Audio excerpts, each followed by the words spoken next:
பீமனை பார்த்தவுடனே அவனை அடைந்துவிட வேண்டும் என்ற எண்ணத்தில் இருந்த அந்த ராட்சசி அவன் கேட்டதற்கு பதில் சொன்னாள். மன்மதனின் எழிலை உன்னில் கொண்டவனே, எனது அண்ணன் இடும்பனுக்கு உரியது இந்த வனம். என் பெயர் இடும்பி. நீங்கள் வருவதை என் சகோதரன் பார்த்து விட்டான். உடனே என்னை அனுப்பி உனக்கு நல்ல தீனி வருகிறது, அவர்கள் எல்லோரையும் விழுங்கிக்கொள் என சொல்லி அனுப்பினான். ஆனால் உன்னை பார்த்ததும் நான் உன் மீது காதல் கொண்டு விட்டேன். என்னை நீ திருமணம் செய்து கொள். நீங்கள் இங்கிருந்து தப்பிக்க வழி செய்கிறேன். என் அண்ணன் கோபக்காரன். அவன் சொன்னதை செய்யாவிட்டால் உங்களை மட்டுமல்ல என்னையும் கொன்று விடுவான். என்ன சொல்கிறீர்கள் என்றாள். பீமன் அவளது பேச்சுக்கு வளையவில்லை. உயிர் போய்விடும் என்பதற்காக கொள்கையை விடுபவர்கள் நாங்கள் அல்ல. மேலும் அரக்க பெண்ணான உன்னை ஒரு மானிடன் எப்படி திருமணம் செய்து கொள்ள முடியும்? இந்த திருமணத்தை 2 குலங்களுக்குமே ஏற்றுக்கொள்ளாது என்று பேசிக்கொண்டிருக்கும் போதே இவர்களின் குரல் கேட்டு இடும்பன் வந்து விட்டான். அவன் தன் தங்கையை கரித்து கொட்டினான். நான் இவர்களை பிடித்து தின் என அனுப்பி வைத்தால் நீ இங்கு வந்து காதல் வசனமா பேசி கொண்டிருக்கிறாய்?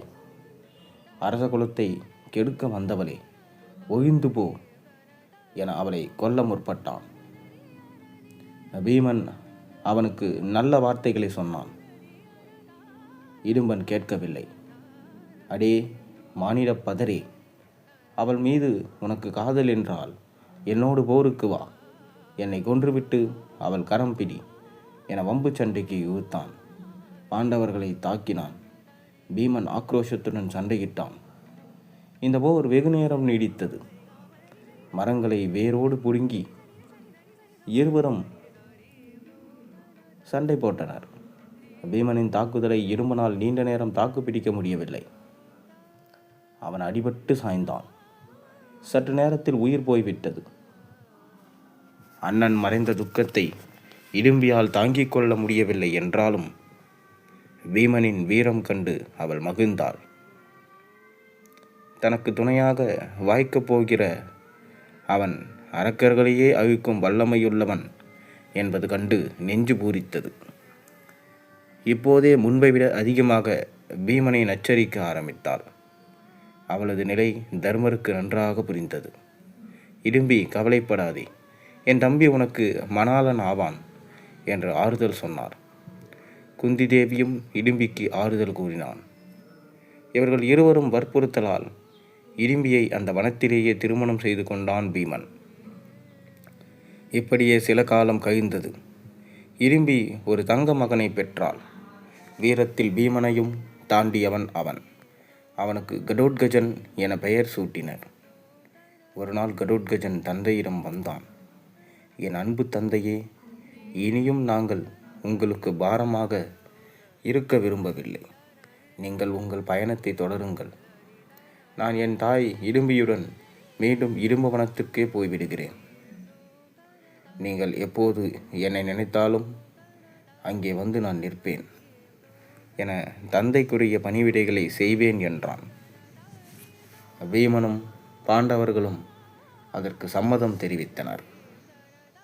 இடும்பியும் கண்ணீர் மல்க கணவனிடமிருந்து விடைபெற்றாள். இதன் பிறகு வியாசமுனிவர் அங்கு வந்தார். அவர் பாண்டவர்கள் செயல்பட வேண்டிய விதம் குறித்து ஆலோசனை சொன்னார். அதன்படி அவர்கள் வேத்ரியாகியம் என்ற ஊருக்கு சென்றார்கள். அங்கே பிராமணர்கள் நிறைந்திருந்தனர். அதற்கேற்றாற்போல் பாண்டவர்களும் பிராமணர்களைப் போலவே வேடமிட்டு கொண்டு அவ்வூருக்குள் சென்றனர்.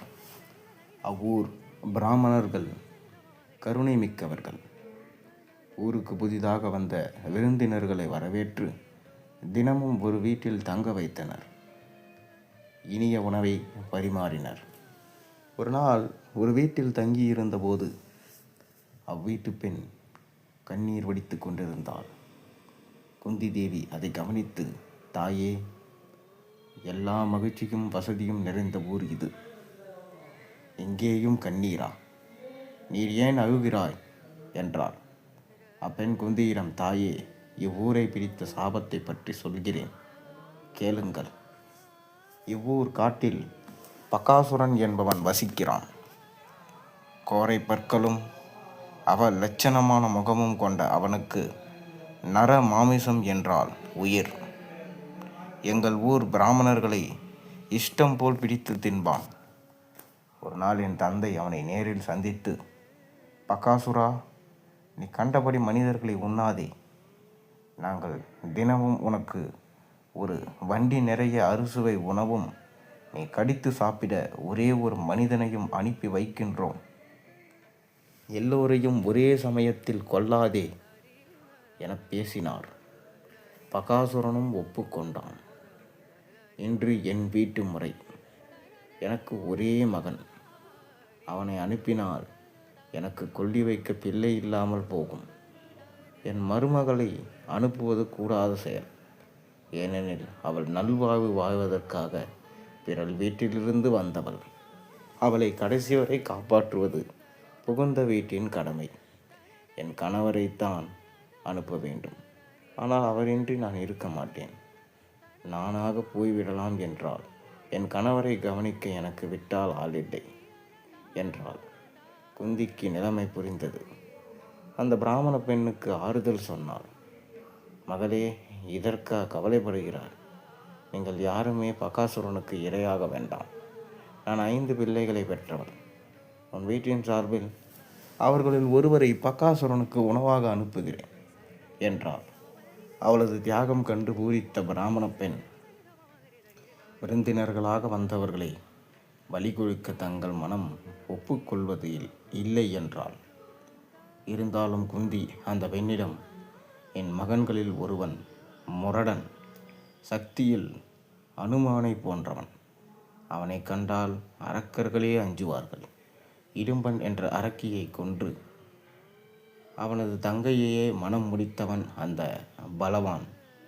அவனை அனுப்பி பகாசுரனை கொன்று உங்கள் ஊருக்கே விடுதலை அளிக்கிறேன் என்றாள் குந்தி. அந்த பெண் மகிழ்ந்தாள். மலை போல உளவு தயாரானது. அதை ஒரு வண்டியில் ஏற்றிக்கொண்டான் பீமன். பகாசுரன் வசித்த யமுனை நதிக்கரைக்கு சென்றான். அங்கே பகாசுரன் பசியுடன் காத்திருந்தான். அடே மூடா, ஏனடா தாமதம்? என் பசியை பற்றி உனக்கு என்ன தெரியும் என்றவனாய் பீமனை வெகுங்க பார்த்தான். பீமன் அவனை கண்டுகொள்ளவில்லை. வண்டியின் மீது ஏறினான். அதில் உள்ள உணவை சாப்பிட ஆரம்பித்து விட்டான். உணவு முழுவதையும் தின்று தீர்த்தான் பீமன். பகாசுரனுக்கு ஆத்திரம் அதிகமானது. அடே துஷ்டா, இந்த உணவை உட்கொண்ட உன்னை அப்படியே விழுங்கி விடுகிறேன் பார் என்று அருகே நெருங்கினான். இருவருக்கும் பயங்கர சண்டை ஏற்பட்டது. அசுரன் என்பதால் சற்றே உக்கிரமாக போரிட்டான் பகாசுரன். ஆனால் அவனது தலையை பீர்த்து எறிந்தான் பீமன். அவனது உடலை எரித்த பிறகு மீண்டும் வேத்திய கிரகத்திற்கு திரும்பினான். அவ்வூர் அந்தணர்கள் அடைந்த மகிழ்ச்சிக்கு அளவே இல்லை. பீமனை அவர்கள் திருமாலாகவே பார்த்தனர். ஊரெங்கும் விளக்கேற்றி விழா கொண்டாடினார்கள். இங்கே இவர்கள் இப்படி இருக்க, துரோணரால் அவமானப்படுத்தப்பட்டு தோற்கடிக்கப்பட்ட துருபதன் ஒரு மகளை பெற்றான். அவள் அக்னியில் இருந்து தோன்றியவள். அவளுக்கு திரௌபதி என பெயர் சூட்டினாள். அர்ஜுனனின் வில் வித்தையை அவன் ஏற்கனவே அறிந்தவன் அல்லவா? அந்த வீரனுக்கே தன் மகனை கொடுக்க வேண்டும் என்ற எண்ணத்தில் இருந்தான். ஆனால் பாண்டவர்கள் தீ விபத்தில் இறந்து விட்டார்கள் என்று அவனுமே நம்பியிருந்தான். திரௌபதி பிறந்ததும் அசரி தோன்றி இவள் பஞ்ச பாண்டவருக்கு உரியவள் என்று சொல்லியிருந்தது. அதையும் நினைத்து பார்த்தான் துருபதன். இறைவனின் அனுக்கிரகம் இப்படி இருக்கும்போது பாண்டவர்கள் எப்படி இறந்திருக்க முடியும்? அவர்கள் தப்பியிருக்கவும் செய்யலாம் என்ற சந்தேகமும் அவனுள் இருந்தது. திரௌபதிக்கும் இதே நிலை. தன்னை பஞ்சபாண்டவர்களுக்கு உரியவள் என அப்பா இளமை முதலே சொல்லி வளர்த்திருக்கிறார். அவர்களில் அர்ஜுனன் மிக மிக திறமைசாலி, அழகன். அவனை தான் திருமணம் செய்ய வேண்டும் என நினைத்திருந்தாள். அவன் மீது அவளுக்கு தீரா காதல். இதுவரை அவள் அர்ஜுனனை பார்த்தது கூட கிடையாது. இதுக்கப்புறம் என்ன ஆச்சு, நாளைக்கு மீதம் இருக்க கதையை பார்ப்போம். அதுக்கு முன்னாடி இந்த கதையெல்லாம் உங்களுக்கு பிடிச்சிருந்தா மறக்காமல் சேனலுக்கு சப்ஸ்கிரைப் பண்ண, லைக் பண்ணுங்கள், பெல் ஐகானை ப்ரெஸ் பண்ணுங்கள். நாளை நல்ல அருமையான கதையோடு உங்களை சந்திக்கின்றேன். நன்றி, வணக்கம்.